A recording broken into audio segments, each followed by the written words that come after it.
Hello, Juan here.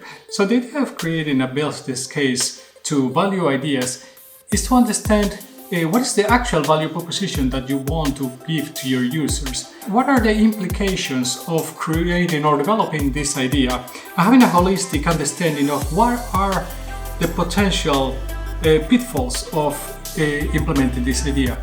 So we will go now today in this video on what are the things that you will have to pay attention in order to make sure that you actually have a good business case.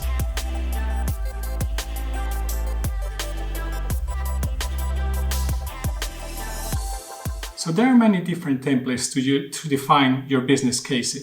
In the end, all of them are going to try to achieve the same thing. Try to define what are the potential benefits, what is the potential costs, how are we actually going to go to the market with this idea, and how this is going to benefit our users. In the end, if you choose something like a traditional business case template or a startup pitch deck, both are going to have to answer those questions. But now we will go into all the different topics and what are the questions that you will have to be answered in your business case. So now we will talk about the first thing that you have to cover, which is the value proposition or the problem solution definition. So here what you want to do is that you want to put yourself in the feet of your user. What is the value that this tool, whatever it is, software, product, that you are providing me, or this idea, is actually, what is the value that is going to bring to me as a user? So try to stay away of talking of any feature and describing what a feature can do, but try to just see what is the actual value that there's going to be for the user. How is this going to make the user's life easier? The other way of defining this one is by defining what is the actual problem that the users are having and what is the solution that you are going to bring them. So how do you split your idea between what is the root cause of what you want to help your users with and what is going to be the solution? So there you're trying to cover the why and how or what, depends on how you look at it.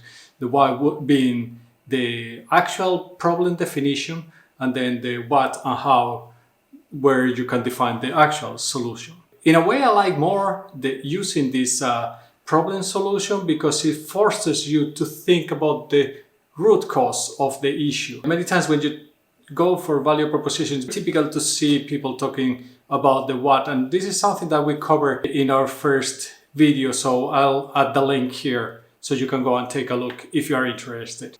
The next one we are going to talk about is the data and technology. So what are the technologies that we are going to use in order to implement our solution, or how do we translate our ideas into something that can be packaged in our product? In many cases, this is something that could be overlooked, thinking that, well, we already have a lot of ideas that we have implemented and this is something that we can still add into our product. But it is very key to understand that whenever you modify something in your existing product, it has dependencies to the whole product, obviously. And it's very important to have always some kind of at least some kind of impact analysis where you can take a look into your product and which components, whenever I add a new idea there, is going to affect how potential behaviors in the whole product might change when you add these new technologies or these new options into your product. So just try to have an understanding so that when you start developing your idea, you don't come with surprises that, we didn't notice that this was going to affect our whatever licensing system that we will have to look into, or whatever it is that the potential dependencies that you are going to have. The other one that I would like to touch on is the actual data collection that you are having whenever you are implementing a new idea. So in most of the cases, this is again something that can be overlooked. Data is really key, and I could be talking about data quite a while, so I think that I will have to create a separate video on this topic later on in the future. But it is very important that whenever you add a new idea or new value proposition to your products, if possible, you should be able to track it down, to understand how users are interacting with it. Are users using it? Are users not using it? If they are not using it, why? It might not be that it's a bad idea. It might be that the implementation somehow was not the correct one. So how can we make it that this idea actually supports and solves the problem that we were defining in the beginning? Gathering data is also a way of getting feedback from your users. In reality, if you think about talking to your users, it's very difficult to just talk with all the users. Obviously, if you have very big and large user base, that's not going to happen realistically. So that's why data is important, and why being able to track how people interact with your product and adopt these new ideas is very key to understand that is this solving the problem that we wanted to solve or not.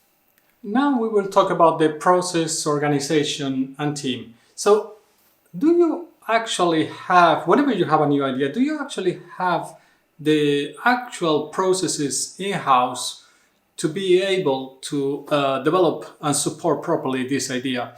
This can happen especially for, can be very tricky, especially for companies who are trying to change the way they work. So if you want to move from adopt new ways of working, it might be that organizationally you need to do some changes. Also, when you talk about your organization, do you have the people who are required, that has the knowledge and the expertise to implement the ideas that you want to have in your products? It might be that this is a completely new area for you, which is opening business opportunities. It might be that you don't have the people with that kind of expertise that you have to bring in. And this can be somebody that is just some kind of a technical knowledge, or it can be some industry knowledge. So you will have to consider who are the people that you will need to either train or onboard in your company to support this. And then we will talk about go-to-market. So go-to-market can be sometimes confused with just how do you sell your products and just a sales strategy, which is not the case. A go-to-market has to bring a holistic view in the whole process of implementing an idea and actually bringing this idea all the way to your customers. Whenever you start with looking into go-to-market, you have to start first from the ground, apart from having the whole plan, but you have to start first from understanding that what is the scope of the idea that we have implemented? What is the problem that we are solving and how we are solving it? And understand that whatever it has been implemented as an idea is actually what it was supposed to be. So just make sure that starting from that the quality of the deliverables is where it's supposed to be. Then you go more into the typical go-to-market topics. So first of all, you want to know how you're going to do the promotion of your ideas to your customers. So how is your customer actually, or your potential user, actually going to find out about this idea that you have implemented? And where are the places that that your users are usually looking to understand which are the target places where you want to promote your new ideas and the value of them? And this is typically what it's done by marketing teams. Once the message of your new ideas has reached out to your users, then there's the consideration phase from your users to consider that is this actually valuable or not. And there's many ways that this can happen. It can be sometimes product marketing, it can be understanding pricing. These are typically very close to what sales teams and potentially pre-sales teams are doing, is that how can you help during the consideration phase to those potential users to make a decision to go with your company or your products instead of choosing something else. Then the next one that you have to have into consideration or think about when you are looking into go-to-market is how is the user going to receive this product, which is not just going to a store and purchasing it. That's obviously one part, which is very tied to the previous one of the sales process, but it's also how much, for example, setup does this solution require? How much? Is it a plug and play solution, or is it something where there is going to be potentially a steep learning curve? And how can I actually help my users being able to make this journey or this learning journey as short and as easy as possible? So it's very important to try to lower the threshold for them in these cases. And finally, there is the question of how this is going to be serviced. So when you purchase a product, typically depends on the type of product, of course. If you purchase a car, you know that you will have to have services at least once a year, if not more often.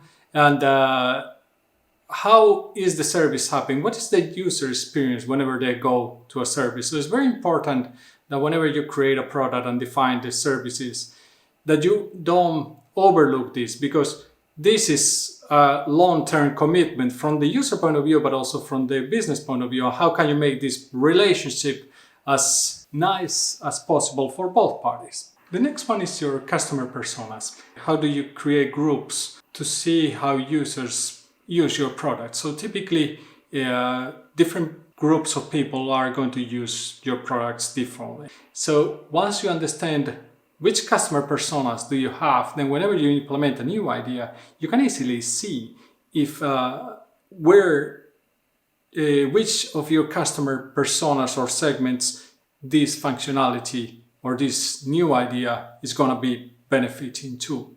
So the next one that we want to look into is the competitive landscape. So what are your competitors doing, or your potential competitors doing, regarding this new idea that you will be offering in your product? It might be that there is no competitors whatsoever, that this is such an idea that nobody actually has done before. Then it's very difficult sometimes to understand if people are going to benefit from this idea or not. Much more a difficult exercise to understand the potential of the market.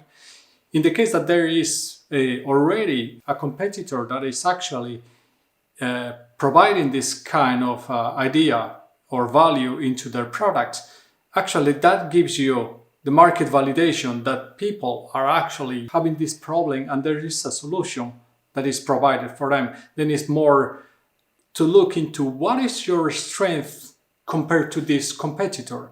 And remember, don't just do the pretty table where you try to find one or two metrics where you rank yourself with your strengths against your competitors, because that doesn't tell the real picture. It's best to be honest and understand where the competitors are strong and where they are weak, and the same for your the solution that you are providing. What is going to be the strengths of this solution and what are going to be the weaknesses of this solution? That will give you a much better picture of where are you positioned against your competitors. The final one is how to do a TAM and potentially a revenue model on how to price this idea towards your users. TAM exercises, from my point of view, should never be done top-down.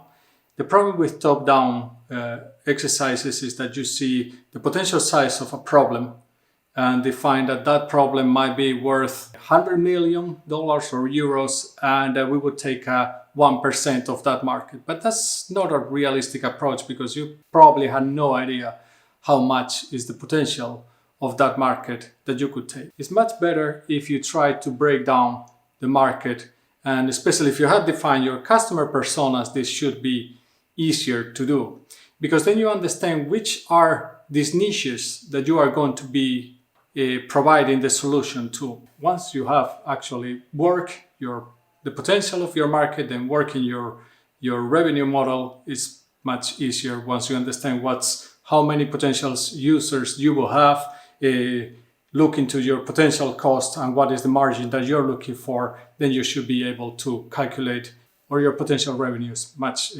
better. And finally, we had the cost model or the investment needs. In here, we had to look into what are the potential personal costs that we are going to have for developing this idea. Is this going to take half of my team to be working a project for several years? Or is it going to be something that, is much easier to do and where you can actually deploy it to your users faster. And then there's also the potential infrastructure costs. What infrastructure do I have to actually purchase in order to support the development of this idea and provide it for my users? Can we keep the costs growing at a lower rate than our user base is growing? So remember that developing a business case or a pitch deck, it doesn't have to be an exercise that takes you days to do. So it's actually very important to have a template defined. The template can be a one-pager, it can be a slide deck, especially if you're looking into pitch deck style. It can be also a long Word document where you have, 6, 10, 20 pages of information. But if you have this structure already and also have templates of what, or at least hints of what needs to be answered on each one of these areas, it's much easier to actually fulfill in a relatively short time, sometimes in a matter of hours. Think that, especially if you are developing your own product, most of the time your go-to-market strategy is not going to be massively affected by a new idea into the same product. If the new idea is a potential new product, that might be a completely different story. But it's good to have this exercise that you go through the basics, for example, of go-to-market, and do they still apply, or do I have to actually change something because we might have added something to the product that changes the way that we do, for example, the servicing part. Again, as always, remember to please always start small. Don't try to go for a perfect business case, especially if you haven't done any on the past. It's better to start small, try to cover the basics, even if there is not a ton of information. And as well, I wouldn't recommend to do a business case for any idea that you want to implement in your product. Some ideas, especially if you have gone through this idea funnel that we were talking earlier, if there are obvious requests from your customers, if they are more like a quality of life improvement on the current product, it might be that it's not something that you have to actually do a whole business case. It might be that once you do this idea funnel, if it aligns with your vision, we see that there's good reasons why to do it, that might be enough to move it forward and already develop it. You might want to do just business cases for relatively big projects that you think that it's going to take you months to develop. So try not to go for an overkill and do business case for every single idea that you want to actually implement. So in our next video, we will continue looking into what is going to be the way of piloting or prototyping an idea. If and when do you need to do this? So what do you think? Do you actually develop a business case for every idea that you want to implement on your product? Or do you actually just implement those ideas based on who is giving you the feedback? You might have some stakeholders who you trust more in giving you feedback, and that is enough for you. That's enough business case. So how do you do business cases, or how do you validate your ideas before actually getting them into the implementation phase? Please comment below and let us know. If you like the video and you would like to see more, please remember to subscribe and like the video because it helps the channel. See you in the next one, and remember, stay safe.